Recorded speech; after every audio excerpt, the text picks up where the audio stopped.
Tagal na ata itong statement na ito na itong si Digong. Hmm. Pero alam niyo naman yung mga linyahan na itong dating presidente. Sasabihin na naman ng mga nasa paligid at alipores nga na itong isang ito na kung ano ay ito naman ay biro lang. Ano? E di nabubuhay kayo sa biro lang?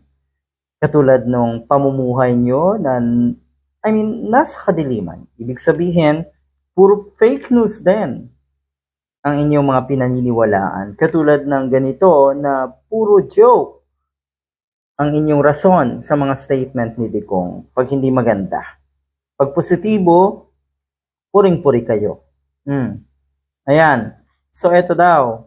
Etong si Duterte sa kanyang mga supporters. Tignan natin. Ito yon. I'll wait for you in hell. Pero parang totoo, no? Yung, kung i-imagine niyo po, sanay na naman kasi sila sa ganong klaseng pamumuhay. Namumuhay sa kadiliman, namumuhay sa kasinungalingan. So might as well go to hell altogether. Kaya naman, we won't be accepted in heaven. Hindi talaga. Ito totoo kung ito isasabihin yung biro, sa aming mga nag-iisip ng matino at may tamang prinsipyo, ito ay sakto sa inyo ng mga taga-suporta ni Digong. Puro puro away ang hanap nyo, puro gulo ang gusto nyo. Makikita nyo yung mga nasa social media na mga diehard, mga DDS, lahat yan. Puro away, puro hate ang pinapakalat. Ganyan po ang kaugalian ng mga DDS. So what do you expect? Alangan naman kasing pumunta kayo sa langit. 'Di ba? Kasi sobrang dami niyo ng kabulastugan dito sa lupa. Sinong tatanggap sa inyo sa langit?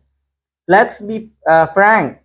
President Duterte told his supporters, "So I will just bring you to hell and do not be afraid. I will wait for you sa hell. We will stay together doon sa impyerno." Katulad ng sinabi ni Sara Duterte.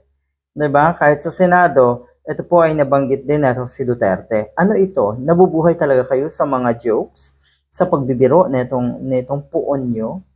Hindi yan magandang idea. Na ang pinaniniwalaan nyo ay mukhang hindi nyo rin kilala kung nagjo-joke pa ba o nagsasabi na ng totoo. Napakasaklap. Good luck.